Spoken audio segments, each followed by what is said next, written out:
And the reason why I consider this to be a conceptual shift is because they're trying to move beyond a very simplistic, very lazy, essentialized narratives about how people are and how people behave, and looking at how sectarianism is constructed in these different political contexts, and also how there is a process that we call sectarianization. So sectarianism as somehow a snapshot of how the Middle East works is not terribly useful. We need to look more at how it is that sectarianization works. And sectarianization is the process by which one analyzes conflict, difference, violence in the region, and you could argue in the wider Muslim world, and makes it an issue of sectarianism. So, I mean, if you're interested in this, these are precisely the four books I would mention. I would recommend. The three on the left are collections of essays, extremely useful, and they also look at beyond the Sunni-Shia so-called binary, and they look at other contexts as well. And the one on the right, who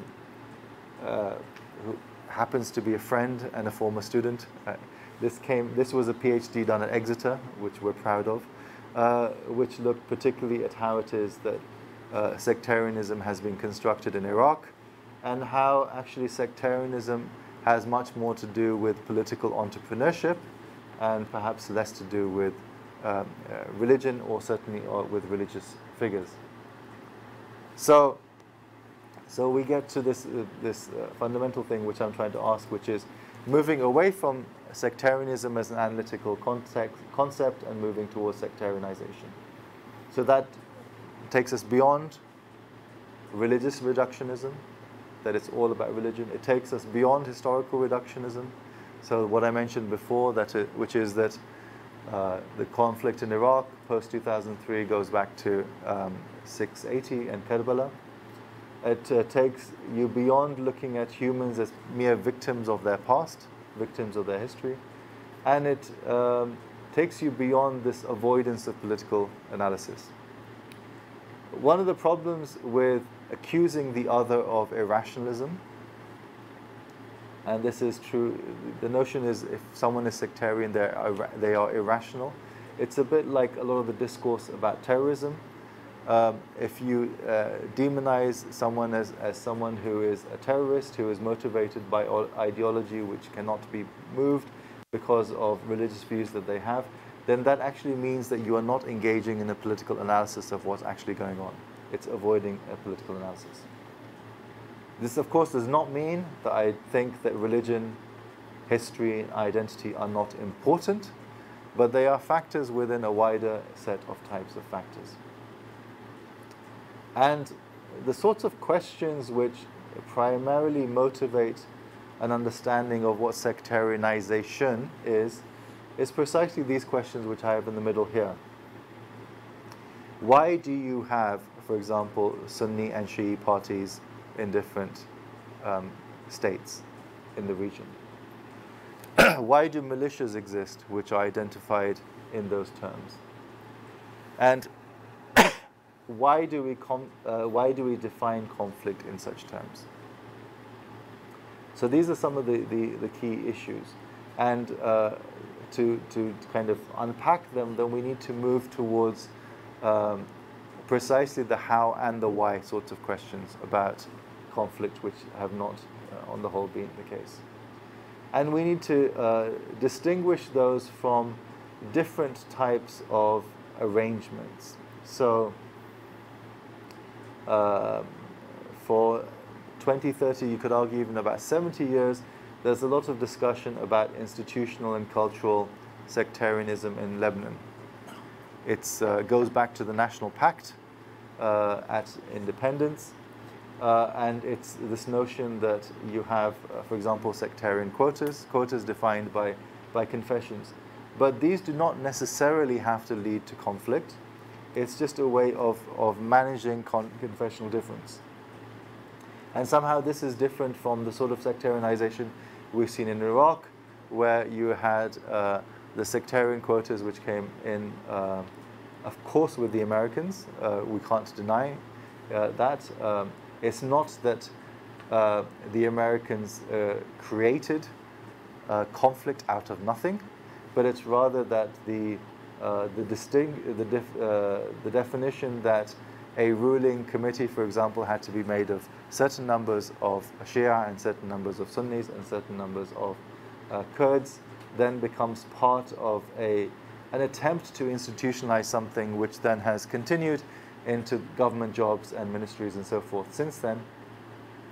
And whether that's something which is continuous with something that happened in Lebanon, or whether it's something which goes beyond. Oh, sorry. Okay. Now, yeah, that's a good point. So I'm kind of moving towards the end. I've gone on for longer than I was hoping to. But I want to just quickly mention some of the multi-causal elements of this political process that I'm calling sectarianization before I move to some more theoretical points. So there is, of course, one of the biggest motivating factors of sectarianization is what I would call the deflection by those in power to ensure the consolidation of their power and the survival of their regimes, right? So if you have concerns about your legitimacy in particular, and if you happen to be, for example, a family business or a monarchy, as they call them in the Gulf, then you need to find ways in which you can divide people within the state so that you ensure that there are some key sectors who support your power. Sectarianization is also used to justify violence and different types of conflictual politics. It's useful to flatten out identities. As I mentioned before, human life is basically messy. We do things for all sorts of different reasons. However, if you can flatten out identity, if you can create clear-cut oppositions and binaries, it's easier to pinpoint and compartmentalize people and actions and so forth. And then you have the very important role, which I've already mentioned, of the media, including the social media, in this process of sectarianization, in this process of othering, in this process of ensuring that this means this, Shia means this, Christian means this, Sunni means this, and so forth. And you have lots of other issues around different sectional interests, commercial, financial interests, the welfare and the interests of bureaucratic systems, the interests of social welfare as well, the development of militancy within this process, and fundamentally the understanding of politics as a zero-sum game, which I'm sure you'll be very familiar with. Should we really look at politics as a zero-sum game, or should we start looking at politics as a way in which power sharing works at the center? And fundamentally, one of the key aspects of understanding sectarianization is this notion that sectarian politics is something which is theory, ultimately a theory of politics. And there's a sense in which what I'm going to then suggest is somewhat idealistic. But before that, let me just quickly mention two things, two quotations I have here, which I think are useful because they describe what I mean by sectarianization. One is from the Hashemi and Postel book, which is called Sectarianization, which incidentally I think is by far the best book precisely on this. That sectarianization is a process shaped by political actors operating within specific contexts, pursuing political goals that involve popular mobilization through particular religious identity markers, and class dynamics, fragile states, and geopolitical rivalries also are part of this. So there's one of the interesting questions is, can you have sectarian violence and conflict within a stable, accountable political system? Or does it require basically having a weak or failed state? In many ways, the classic examples are, you look at Yemen, you look at Syria, you look at Iraq, and Afghanistan, and arguably even Pakistan.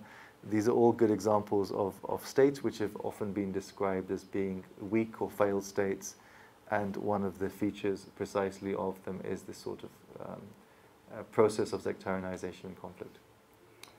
And the other one, which comes from David Little, who I think is a very interesting theorist on nationalism generally, is it's quite artificial to try and distinguish too sharply between religious and non-religious ethnic attributes. So this is this notion that we can come up with a theory which explains both ethnic and religious difference and how that is then instrumentalized for conflict. And looking at the sorts of things, elements of how, in a sense, religious and non-religious identities bleed and mix in together. So, to come to the final point, as I mentioned, which is my kind of idealistic reconstruction of politics. It would be great if people actually took cognizance of this sort of approach. Whether this will ever happen in my lifetime, I don't know. I somehow doubt it, precisely because humans are messy, and precisely because, as I mentioned before, humans are not rational agents. And this is this notion that maybe we should be doing a lot more to manage conflict by reducing difference as leading to conflict, and also by getting rid of very simplistic binary oppositions. By recognizing that life is not a zero-sum game, and that we can work quite simply by having elements of an overlapping consensus, which of course comes from rules. One doesn't necessarily have to be a liberal to believe in overlapping consensus, but the whole idea is that you can have groups which have very different beliefs and very different political values, and as long as they agree on certain core things in the public sphere, then everyone can basically get along. The third one is this having the imagination to consider the other as the self, and to foster a process of mutuality. Something I take from the philosopher Paul Ricoeur, and it's a very simple thing. What often happens, sectarianization often depends on the inability, or the development of the inability, to see the other as the self.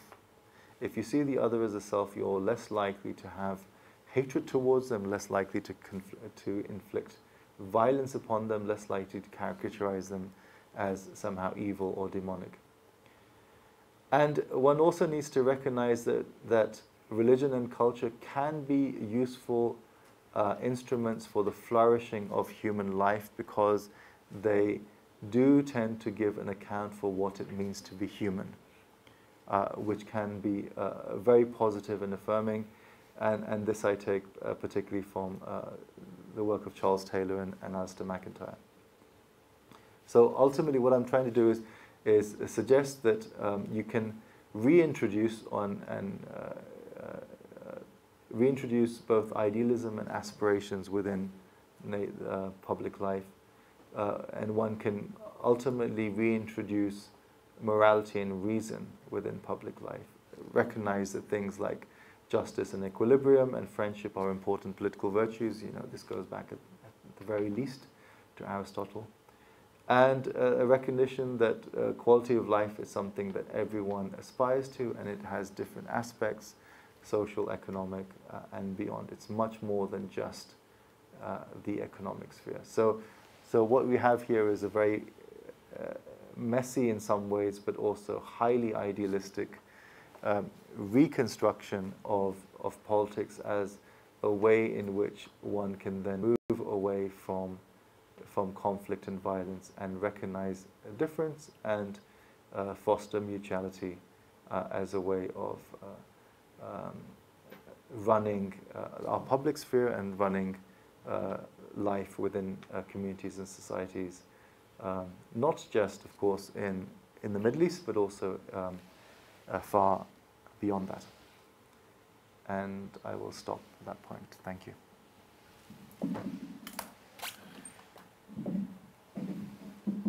All right, thank you very much, Dr. SAJJAD. Very interesting and stimulating deliberation. And what I saw is like more question than the answer in your presentation. I don't know who has the answer. Anyway, it's about the sectarianization and sectarianism, and how to come up with a unified theory.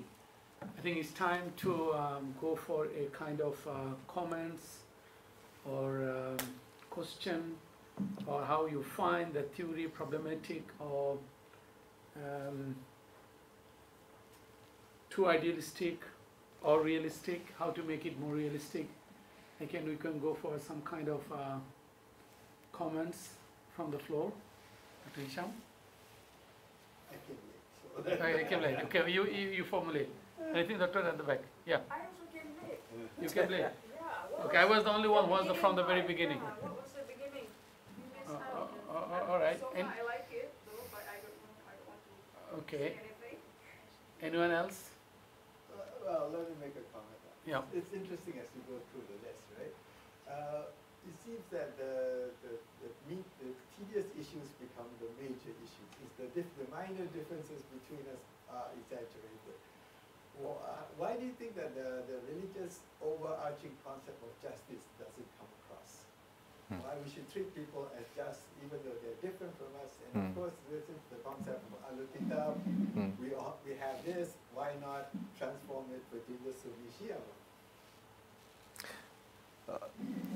That's a very good question, and I think it's quite simply because most of these political orders that we have in the region are not primarily interested in the question of justice. Whether it's whether I'm not talking about the political. I'm talking about the people. Why the no, but I think, but no, because but this is fundamentally a political issue, and then it kind of permeates. So I think, you know, if you talk about individuals at a more grassroots level, obviously they take things from what they see and what they hear, but when you have very simple kind of everyday relations, they're not characterized by the sense in which you know, you consider the other to be evil, because there is this basic sense of socialization, right? So socialization is a very important element. Now, the only way you can fundamentally change socialization is when you have a top-down development of grievance, right? So a good example of this was in Bosnia and other contexts in which, you know, you had people who had very close social relations, but there was something about a certain narrative which was coming from above about grievance, which then led to people acting in a very strange manner, right? Which was kind of unhuman. But normally, in normal circumstances, the socialization works in a very different way. And you know, as I said, fundamentally, because you have a lack of transparency, you have a lack of legitimacy, you have a lack of accountability in most of these political orders, there are different ways in which that order tends to be legitimized. And one of the ways in which you do that is by making very clear-cut binaries between different types of people, and not being particularly interested in questions of equilibrium and friendship and justice, and fundamentally based on scapegoating and deflecting by focusing on certain groups. We see this happening everywhere. I mean, we see this, you know, happening in all sorts of contexts. It happens within Europe. You know, the blaming of economic woes on immigrants. It's you know, in Eastern Europe you have come quite astonishing attitudes towards nomadic traveling people who are dismissed as gypsies. I mean, gypsy, of course, is a derogatory term. You know, this happens in lots of different contexts, and it's a way of deflecting. It's a way of deflecting from the most immediate inability of states to deal with their legitimacy and to provide services to citizens. Ultimately, if states have much more holistic ways in which they understand their own responsibilities and what they owe to their citizens, you wouldn't have these sorts of fundamental problems. And as I said, I totally accept this is massively idealistic, but I think we do need to fundamentally reconceptualize how we look at politics. and you can't do that. There has to be kind of this deliberative understanding of disabusing yourself of things that you hold to obviously be true, or maybe they're not true. If you can't give an account for something, then there probably is a problem with what you're holding to be the case. Well, you seem to suggest a higher narrative. I mean, when you talk about Aristotle, Yeah. right, this higher narrative, instead of everyday tedious politics. So this argument for when Islam discusses the idea of justice, the idea of recognizing the other, actually, since you have the kitabi, non-kitabi, and everything else. So, and recognizing it as positive, not negative. Yeah. So, couldn't we try to somehow revive this as a concept? I mean, hurting the other, you will inevitably be responsible in the hereafter. Let's say that. Yeah. As a concept of whether you get away in this world, but the next world you will.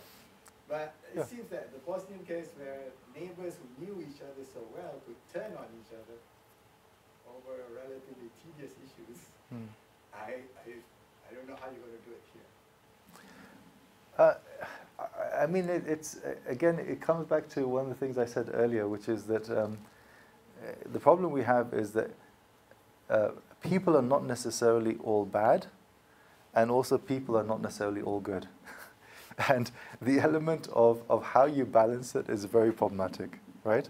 So to a certain extent, idealism assumes that humans certainly have the propensity to actually act in good mutual ways, in which they are mutually flourishing and mutually supportive. That is certainly possible, because we see lots of examples historically of how that actually can happen, going across difference. Now, as I said, there's plenty of Quranic and other types of examples of how that works. Of course, there are lots of reasons why people might not do that. And I think that's part of it is just reflecting upon the self. You know, if you are constantly aware of what you're doing, every single point in your life, then there's lots of things you wouldn't do. So we need a new theology, right? We need a non-violent theology. There are already models of how that works. I think the problem is that how do you work through that as alternatives to state theologies which exist? Because state theologies are deeply problematic, and because in most cases state theologies are used to justify the existing power structures within states. And this works in the monarchies, it works in the republics, it works in the so-called democratic systems, it works in the non-democratic ones as well. But it's, you know, mutuality, friendship, dialogue, social justice, I mean, in many ways, these are so obviously social goods. I don't even understand how anyone would dispute them. So the Islamic studies people should develop, expand this idea actually more, because we have been indoctrinated in certain way for a very long time. Right. Well, I mean, in terms of what Islamic studies is, I mean, I'm giving a talk tomorrow, which is kind of critical of what Islamic studies is, and how it's developed in academic contexts, and I'm going to basically make an argument for what I call decolonizing Islamic studies tomorrow.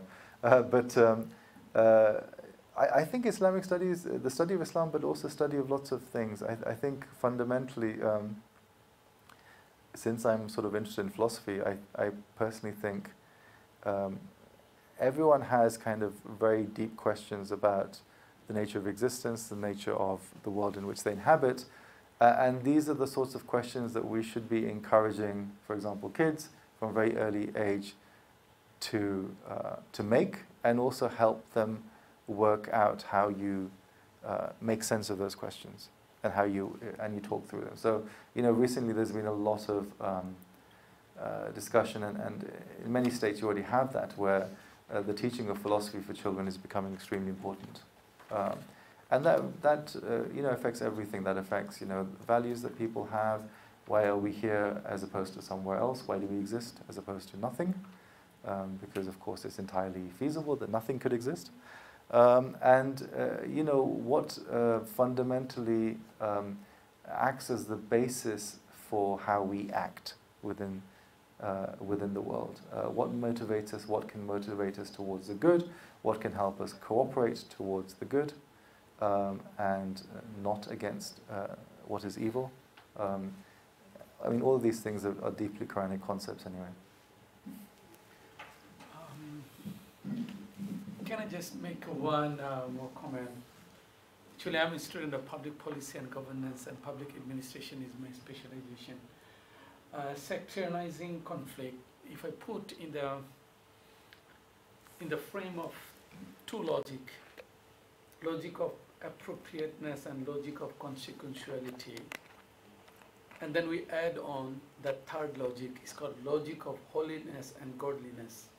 Whenever there is a sectarianization in the Middle East, whatever you just describe it, is perhaps the logic of appropriateness and logic of consequentiality. If I do this, and this is the appropriate things I supposed to do as a king, queen, as a Shia or Sunni, whatever, this is the appropriate logic of appropriateness. And the consequentiality logic says, well, if you do this, here is the consequences for you and for your client. But until now, my feeling is perhaps, if you agree or not, these are the two logic is dominating in sectarianization in the Middle East or rest of the world.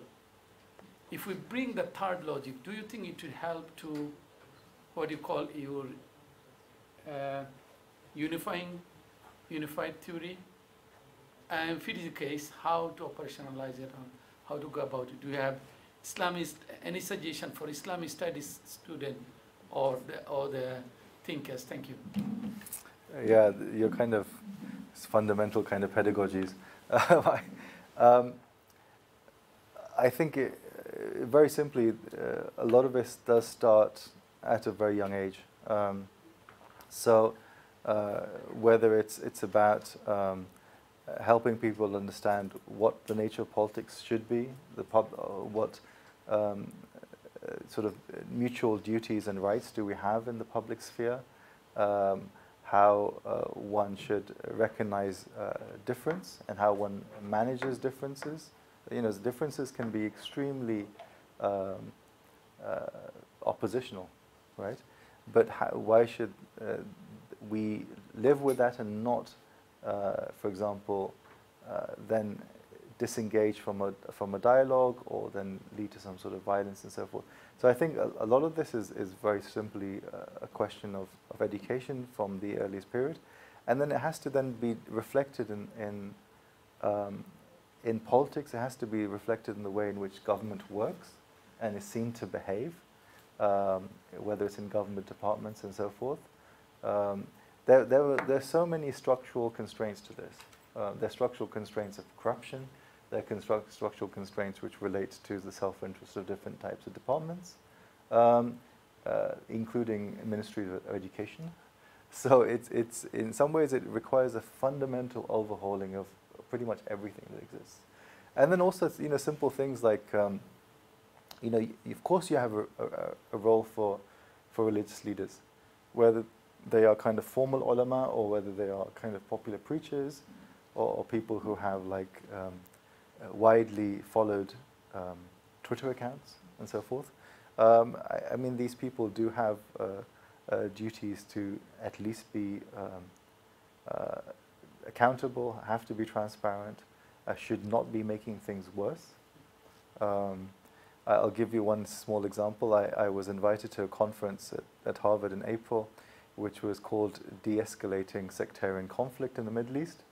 And the panel of ulama basically was not de-escalating, it was escalating. Because they were like, they literally did go back to the 7th century and say, yeah, but this happened, and so this. That's not useful, because that fundamentally shows that they have no understanding of their pastoral duties to people.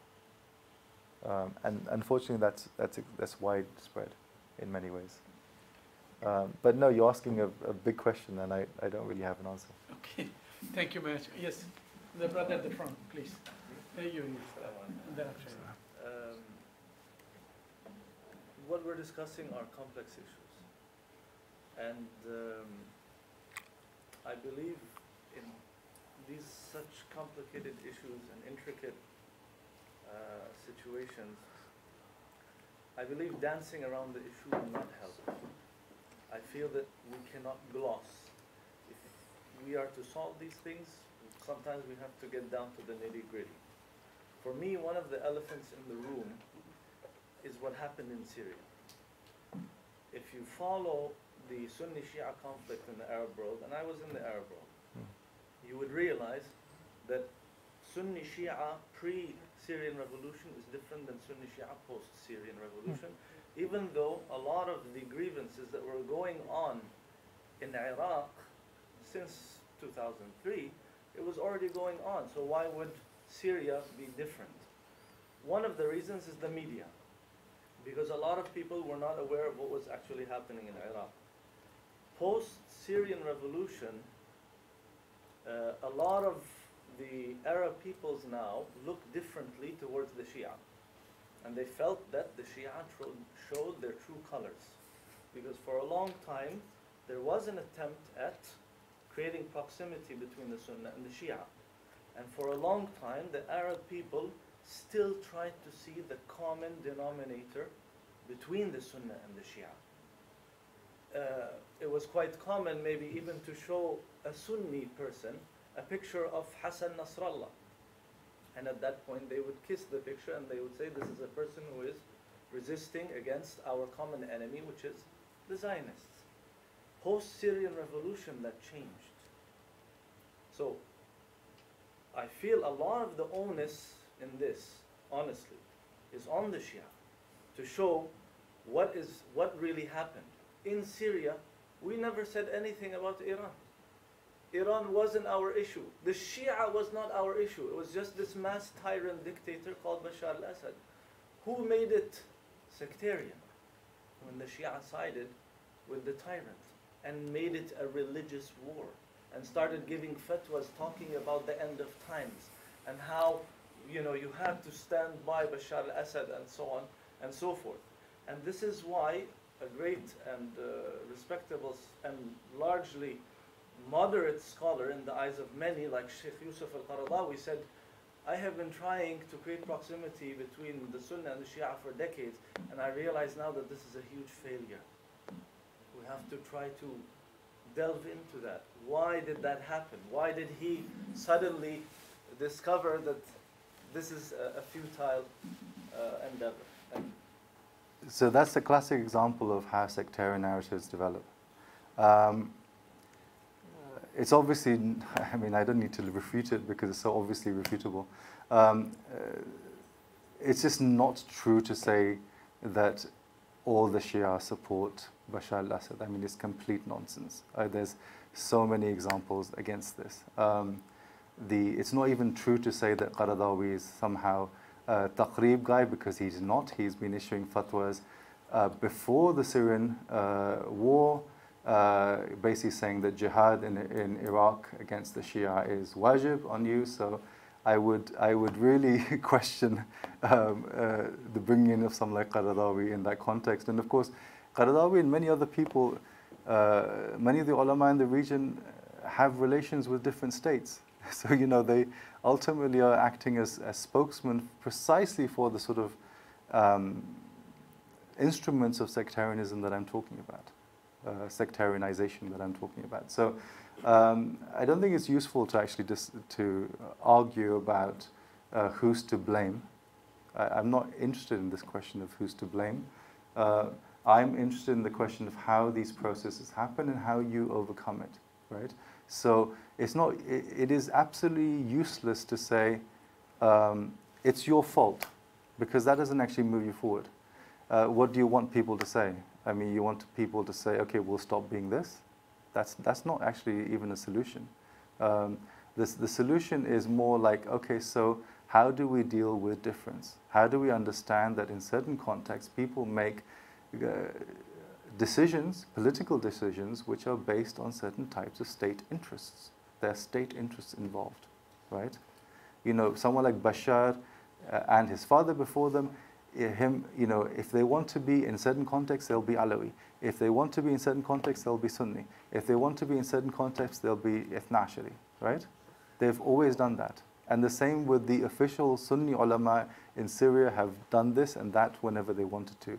The same with the people in Lebanon who supported it. So it's to say that it was somehow a religious decision made to support Bashar is actually fundamentally false. Because if you look at the actual religious leadership of the Shia in the Middle East, and the actual religious leadership, of course, is primarily in Najaf with Sayyid Sistani, he's been extremely clear about what the position is in Iraq and also what the position is in Syria. He's the one who has the greatest legitimacy and the greatest following. And there's never been anything about it's a religious duty to fight alongside Bashar. That's absolutely false. So Absolutely. Khamenei doesn't represent Khamenei does represent it, yes, but he has not ever said that there's a religious duty to fight in Syria. The only person who has said it's a religious duty to fight in Syria is Sayyid Kadhim al-Hayri. The only person. And he does not, no, this is not true. This is fundamentally not true. This is false. This is exactly how sectarian narratives develop. Okay, thank you. We are running out of time. The guest has another meeting with the rector. The last question, please. Very brief and very question. Yeah, I just want to make comments and pick up from where the last speaker made a contribution. Perhaps if the guest speaker can make a comment about it. Question, please. The issue of theory of politics that we've discussed, I want to come in from the perspectives of Islamic studies and what we have realized. As you have rightly said, that it's not the right time for us to start looking into who is at fault. But we need to start looking at what should be our perspective at this point in time about politics. The problem, when we look around the world, we need to be practical. We have democracy, we have monarchy, we have communism. At the time, communism is reigning. At the time, democracy is reigning. But we need to go back into history and see what do we even have in Islam when it comes to political framework itself. So now we need to be looking at, in political framework, whether it is democracy, whether it is monarchy, whether it is communism, what is important to us as Muslims is that whatever is good in communism, Islam said yes. Whatever is good in democracy, Islam said yes. Whatever is good in monarchy, Islam said yes. Because Muslim world all over the world, particularly the Middle East, some of our problem is that we want to import a particular system.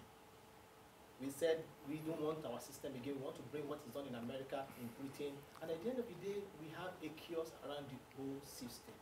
We should have been stick to what we have and go back to the basis of some of the fundamental political theories we have highlighted, which are in Islam. Rather than saying we are tending towards communism today, into democracy tomorrow, into monarchy tomorrow. In fact, from researches which scholars have done today, they found out that Islam itself doesn't really tend towards a particular political theory, except the truth. If there's a particular truth in democracy, Islam said yes. There's a particular theory in communism, Islam said yes. Islam doesn't have a particular way. So this is some of the problem that we have, and I think in Islamic studies now we need to do more research into saying that Islam accepts any theory you bring, in as much that theory is tending towards the truth, even if it is monarchy. So I don't know what you have to say about this. You want to say something? I don't really disagree with any of that. I think you're absolutely right. I don't think there is a singular political system which is favored. There are plenty of different political models. But I would go back to certain issues of what are the ethical principles that should be governing within the public sphere. I think that's what's more important. So the minutiae of how you establish a political system, of course, and how that's then run is a different matter, right? But yes, it would be useful if it was considered to be normal for politicians to act in a moral manner. Of course, you know, that kind of almost goes without saying. And it would be useful if politicians did much more to like help foster mutuality and friendship than kind of, you know, perpetuating conflict and violence. Absolutely. Thank you very much. We are running out of time. Thank Dr. SAJJAD, HAYDER, RIZVI, a wonderful, thought-provoking talk. And all the audience, thank you very much for your participation. Then let's give a big round of applause for the presenter. And I'd like to request Professor Wahab to come here to give a token of presentation to our presenter. Thank you very much. Prof.